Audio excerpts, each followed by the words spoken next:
Hi, my name's Joe with Focus on Christ. Welcome to the Focus on Christ podcast. This is episode 21. I am so excited to be with you today, and I can't wait to dive into the material that I have for you today. Today, we're going to be talking about the law of explosive growth from John C. Maxwell's book, The 21 Irrefutable Laws of Leadership.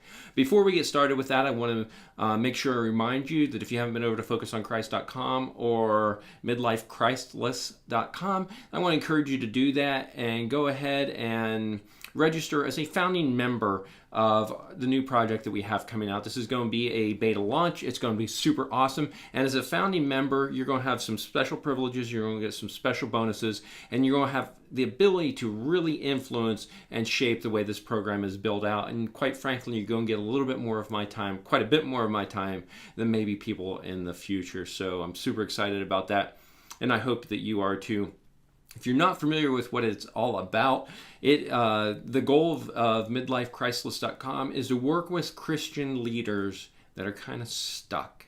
Maybe they're stuck in a job and they know that you should be doing something else. Maybe because they know they have a mission and vision for God and they have that uncomfortable feeling in their heart, much like I did, knowing that I should be doing something much more than what I am. And so I help people like that unlock and tap into their potential and tap into that mission and vision for Christ and maximize the use of their skills, talents, and abilities in service to God. So super excited about where that's going and what that's going to do and how I'm going to be able to help people. And I want to encourage you to be a founding member and go ahead and get in there now while the getting's good, as they say. Let's go ahead and dive right into the topic for today, which is the law of explosive growth. And it comes from the book, The 21 Irrefutable Laws of Leadership by John C. Maxwell, one of my favorite books of all time. And as a leader, it is an indispensable book. If it is not on your bookshelf, if you have not read it, I don't care what level of leadership you consider yourself at, whether you be super experienced or whether you are just getting started, it is a must read. John has the ability to take things that are really complex and make them super simple and easy to digest and implement in your life. And I'm just going over some of the highlights on this law today. And I know the value that book would bring in your life, so I want to encourage you to get that. The law of explosive growth says that to add growth, lead followers. To multiply growth, lead leaders. So to add growth, lead followers. To multiply growth, lead leaders. And this is a fantastic principle. It's one of my favorites. It's just, this as a leader is the crux of where you want to get to in your leadership capacity. If you think leadership is a position or a title, I hope that you have a breakthrough moment as you listen to these podcasts and you listen to me over the course of time, because that is the lowest level of leadership. If that's where you're at right now, that's okay. However, as a leader, we must strive for something more. Life has to be so much more than about the position, the title, and the paycheck. It just has to be, you need to have that epiphany moment in your head where you understand that that's not what life is about as a leader.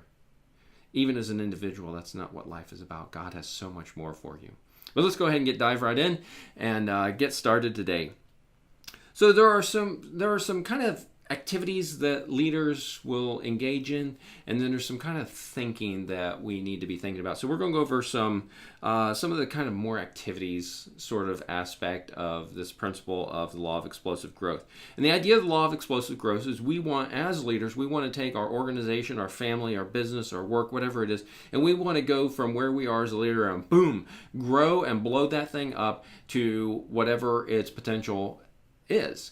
And we may not know what that is. We may think we know, but when we get there, we'll be able to do it again and replicate and replicate and replicate. And it's super awesome. It's super exciting. And I love this portion of strategizing with people and helping them see the potential, and whether it's their business or organization or whatever that might be. Anyway, so the activities we want to engage in so that we can have explosive growth in our organizations or wherever we are as a leader, is we want to attract and equip followers. So if you want to transition from a leader of followers to a leader of leaders, it's going to require that you are attracting the right people and that you are equipping them properly. And it says, in my note says to equip followers, but what we're doing is we're equipping leaders. When we equip followers, we transition them from that follower aspect to that leadership aspect. And that's what we want to do. So don't misunderstand my phraseology here. But we want to, as a leader, the law of attraction says that we're going to attract people that are like us to us. I know that when we went over the law of attraction a little while back, I gave you some examples about how, because of where my mind was and where my energy was, I was attracting people that were just like me. I went to an event and I was wondering, why am I keep engaging with people that are just like me? Well, that's because that's the energy I was putting off. That's the law of attraction. That's in its basic, most physical form.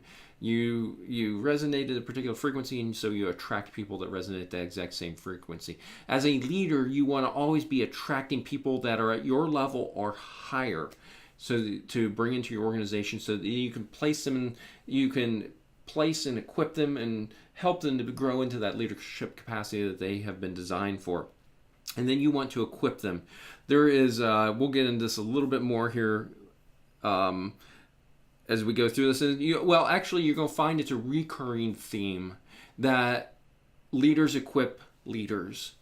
There is nothing worse than being, I'm sure there is something worse in your mind and probably in my mind as well, but as a leader, there's not much worse than you bring somebody a leader into your organization, you put them in whatever position you have assigned for them, and then you never equip them.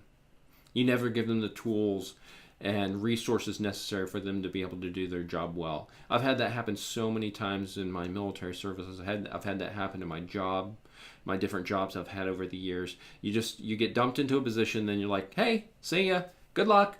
And that's the level of equipping that you get. And that's not what leaders do. Leaders seek out fellow leaders and bring them into their organizations or into their families or into their churches or into wherever, and then you build this body of leaders, and then you equip those leaders so that they can live into the mission and vision that they have been given. And that's what leaders do. You find in the mentor emerging leaders. Now, these may not be people in your organization. These may be people outside of your organization. Maybe you want to bring these people into your organization and maybe not. However, leaders that are using the law of explosive growth will find leaders to mentor and to first you have to find them, and that's that law of attraction again.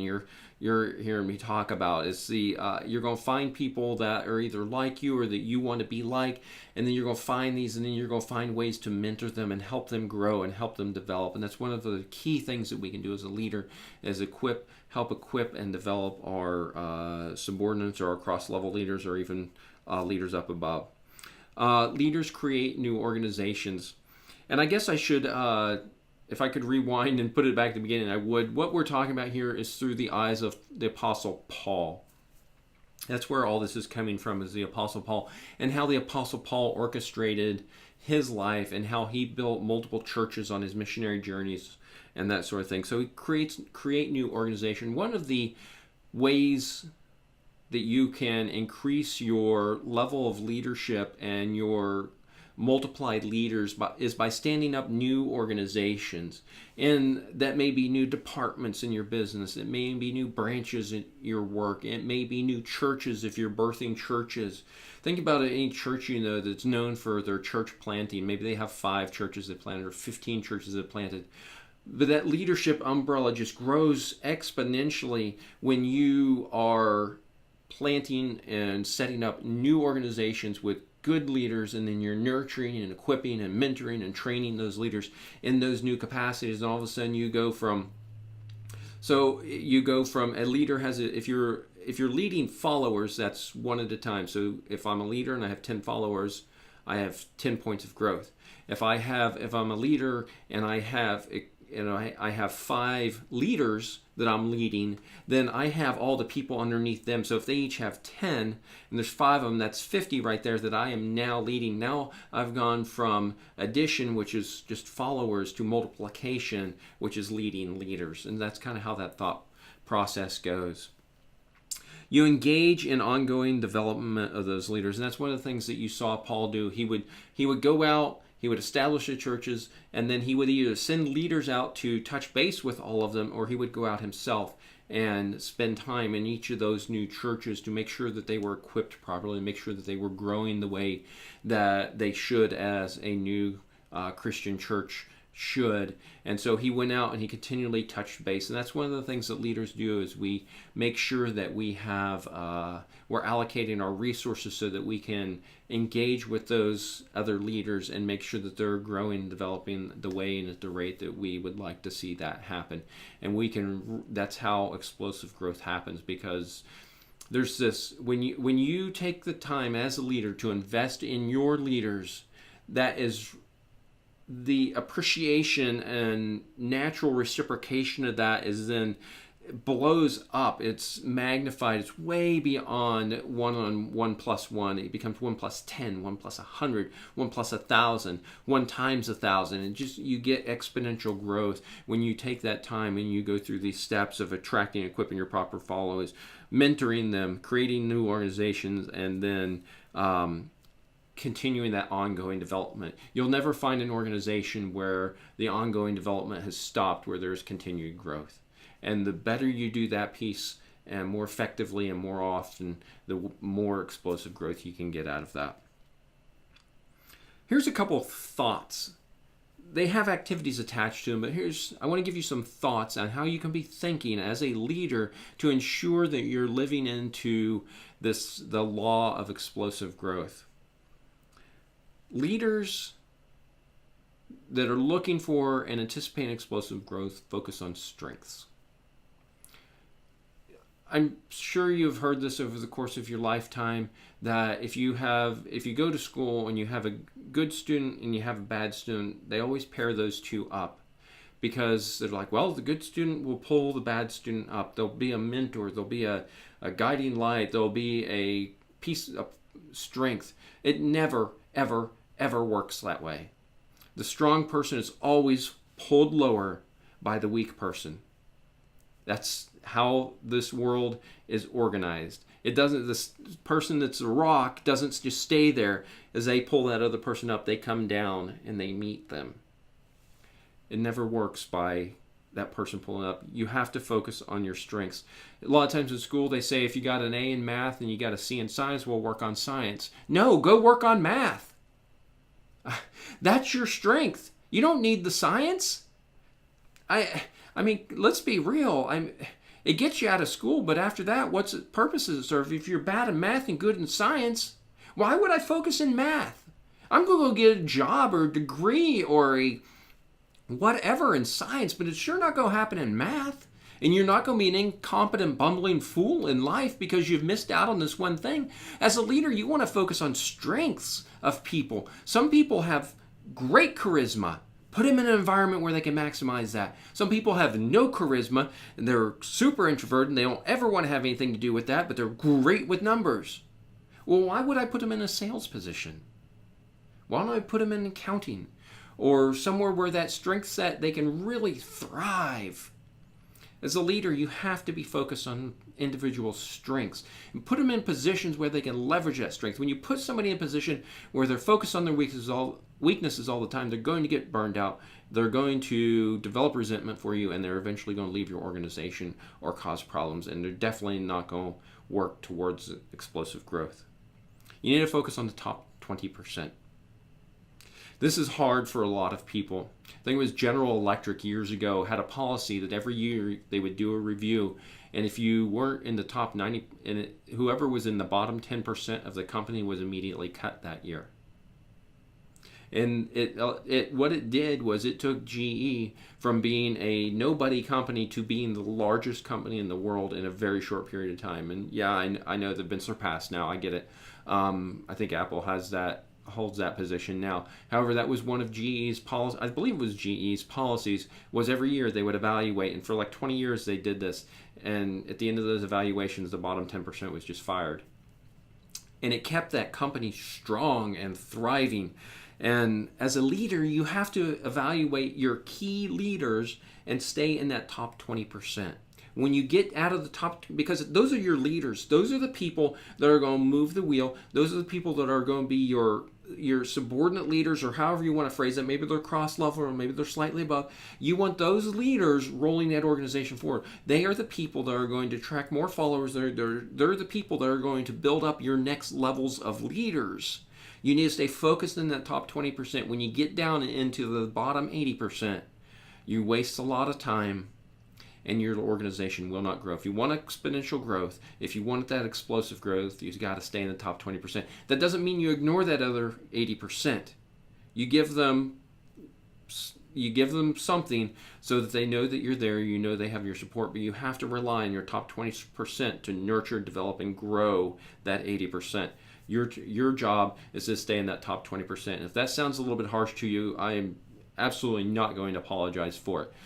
I want to see you win. I want to see you grow, and I want to see you take care of your people. And if you're not raising up leaders, you're raising up followers, then that's why it's bothering you, because you're spending your time in the wrong places right now. And you do have to, obviously, I'm spending time right now communicating, but you are, honestly, guys, you are the top 20%. If you're listening to this right now, you have a much higher level percentage, and that's why I'm talking to you. I'm talking to Christian leaders right now. People that may be stuck or whatever, yes, I get it, but you guys are the cream of the crop, and so I'm spending time with you, and that should make you feel good. I hope that you know in your heart that you are the top 20%. Leaders, as a leader, you raising up leaders so you can generate explosive growth. You want to focus on your legacy and your succession. I've always told my employees, I had when I was working for a company and as a manager, when people came in, or even as a lower level manager, when I'd hire new employees, why did you hire me? What was it? Well, I think you have the potential to replace me. And it's always about grooming and gearing that person up to replace me. If I have hired you and I don't see the potential for you to replace me, then why did I hire you? Really, why would I want you on my team if I don't think you can replace me? If I don't think you're as good as me, why would I hire you? Because you're not, I know the value that I add to an organization. I expect when I bring people in that they are of that same value. Doesn't always work out. We all know that. I get it. However, when I hire somebody, I have a high expectation that they are going to be able to replace me or surpass me. Sometimes it works, sometimes it doesn't. I get it. However, figure it out. But that's why I hire them. I don't hire people that I think are incompetent and aren't going to be able to shine. That doesn't make any sense. As a leader, we want the same thing. We want to always be nurturing and growing people and looking for our legacy and our successors, because if we are content where we are as a leader, you may not be the leader that you think you are. It's not about climbing a ladder either. It's about growing your leadership potential into what it can be. It's about growing and developing as a leader. It is a constant challenge, a constant game, a constant desire as a leader should be to grow and develop and become more. And that's exactly what you want for your organization as well. And you, as a leader, you want to invest your time. It's important that as we think about things that we are investing our time in the right location. We've spent a little bit of time all that ready and focusing on our strengths and focusing on type 20%, so I'm not going to spend a lot of time on that right now. I want to go ahead and jump into Isaiah. So let's go ahead and jump into Isaiah chapter 1. This is a passage that we're going to use to reinforce this, what we were talking about here. And you can, like I said, remember this was all the teaching so far has been focused around the life of the Apostle Paul and how the principles that the Bible shows that he used when he was building up leaders and growing the churches, the early church. We're going to look now in Isaiah, though. We're going to read from chapter 1, we're going to read verses 10 through 17. Isaiah 1, 10 through 17. It says, "Hear the word of the Lord, you rulers of Sodom. Give ear to the teaching of our God, you people of Gomorrah." So we remember the cities of Sodom and Gomorrah and the evil absolute atrocious evil that was going on in there. We remember Lot when he was trying to say, God, will you spare the city for the sake of 50, then 40, then 30, then 20, then will you spare it for the sake of 10? And Lot couldn't find even 10 individuals in the city of Sodom and Gomorrah that were just not so full of sin that they could be saved. And so that's what we're talking about here starting in chapter 10. What to me is the multitude of your sacrifices, says the Lord. I have had enough of burnt offerings of rams and the fat of well-fed beasts. I do not delight in the blood of bulls or of lambs or of goats. When you come to appear before me, who has required of you this trampling of my courts? Bring no more vain offerings. Incense is an abomination to me. New moon and Sabbath and the calling of convocations. I cannot endure iniquity and solemn assembly. Your new moons and your appointed feasts my soul hates. They have become a burden to me. I am very weary of bearing them. When you spread out your hands, I will hide my eyes from you, even though you make my prayers. I will not listen. Your hands are full of blood.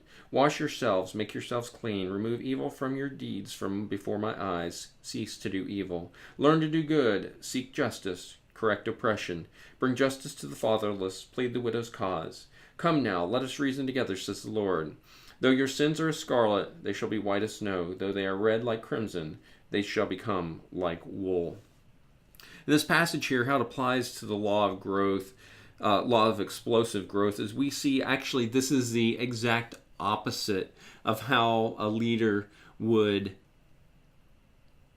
develop their organization to exemplify the law of explosive growth. We see in here lots of things that were pleasing to God, the sacrifice of bulls and goats. We see examples in the Old Testament of where King David and King Solomon gave tremendous sacrifices that were well received. It says it was a sweet savor to God. And here it's just the opposite. When your leadership is in the opposite shape of what it should be, when you are leading followers and not leading leaders, your growth will not only slow down, it will actually go backwards. And so this here is a great example of, it's an analogy to what happens when we don't focus on our strengths, when we don't focus on the top 20%, when we don't focus on our legacy, and when we don't invest our time properly. We will go backwards and we will turn into the cities of Sodom and Gomorrah. So that's a passage from Isaiah that just kind of exemplifies the reverse of what we would like to see in the law, with the law of explosive growth, and how that plays out. So I'm going to go through the key points from today that we talked about. I'm just going to summarize them for you in case you were taking notes and didn't get a chance to get them all. The activities we want to be engaged in as a leader are: we want to attract and equip followers. We want to find and mentor emerging leaders. We want to create new organizations. We want to engage in ongoing development of our leaders. And the example for that was the Apostle Paul and how he built in the new church across Europe and Asia and the rest of the world as he went about his activities, establishing churches and establishing the eldership and the different leadership capacities in the new church, and help them grow, and then how he serviced them once once all that stuff was established, and he went back and he served those as a leader. And then kind of how we want to think as the leaders, we want to focus on our strengths. Paul didn't serve in our top 20%. Paul didn't serve and put everybody in leadership capacities. He put those people that were prepared and ready and capable of doing that. I mean, he encountered hundreds and thousands of people, but he didn't put them all into eldership position. He didn't make them all evangelists. He didn't, they weren't all deacons. Only those that were equipped and ready for that position, and who he could, the top 20% who had the strengths to do that, that's who he worked with in those capacities. He stayed focused on his legacy, and he invested the time where it was necessary in order to service those people. I want to talk maybe a couple minutes just about that investing time aspect. As a leader, it's important that we invest our time at the right tier level in order to maximize the good we can do in an organization. Also, as a leader, though, it's important that we keep a pulse on what's going on in the rest of the organization. And we can do that by dedicating specific amounts of time on specific dates and whatever, so that we can service our entire organization. Because your organization does need to know that you love them and you're there for them and you got their back and your ears open. And one of the organizations I looked for, and if you've been in business for a while, you're familiar with the NPS score, the Net Promoter Score. This is a great way to assess your organization and see how you're doing as a leader. And it will allow you to get direct feedback from people, and then you can address those issues as an organization. It allows you to maximize how you use your time within that organization. So if you get a Net Promoter Score and it says, I have a deficiency here, you can directly talk to that and address that, and then your people will know that they're loved and cared for, and it can make a real change in your organization. So time is important as a leader. However, you cannot just give it all away to your subordinates. It needs to go to your top 20, and needs to top 20% is where you need to spend 80% of your time, because that's who's going to move the ball the most. So I just wanted to clarify a little bit on that before we wrapped up for today. So that was today's lesson, was on the law of explosive growth. It's, you can add growth. If you want to add growth, you lead followers. If you want to multiply growth, you lead leaders. And that's the law of explosive growth. As a leader, that should be something that you're looking for all the time. We have one more lesson coming on in the 21 Irrefutable Laws of Leadership, and that will wrap up all 21. I hope you have enjoyed them so far, and I hope you're getting a lot out of them. I hope I'm getting better as I go along. I would love to have your feedback on how things are going and whether you like the shorter format or not. If you would drop a comment wherever you're listening to this or watching this, just drop a comment down below and let me know how things are going for you. If you have some feedback, you're like, I just don't believe that at all, or I really believe that, or it was a great lesson or great class, or however you want to phrase that, just drop that comment down below. I'd love to hear from you. I'd love to know what you're thinking about and how this is going for you, because at the end of the day, I am here to serve you. I'm here to add value to your life, not to mine. And I can do that better if I can answer your questions directly. So I would love to do that for you. So before we get out of here, I want to make sure that you've had an opportunity to go over to focusonchrist.com or midlifechristless.com and check that out. Get on our founders list by either putting your email and name in there, or by clicking the Facebook or the Messenger button, and boom, get you in there as a founding member, so that you can have a direct impact on how this turns out in the future. I know how it's going to change people's lives. I know the value it's going to add. So I want to make sure you get a piece of that as we go along. So anyway, also we have our social media channels out there. We have Instagram and Facebook and YouTube, and of course our podcast platforms that are available. And I want to encourage you to like or subscribe to those, so that you can stay on top of what's most current. Oftentimes we will drop things in through email or on our Facebook Lives or on our Facebook page before they hit anywhere else. So make sure that those channels are unblocked and open, so that you can get that information in a timely manner. So anyway, I hope today was awesome for you. I hope it added some value, and I am super excited about bringing the next lesson to you next time. Until then, God bless.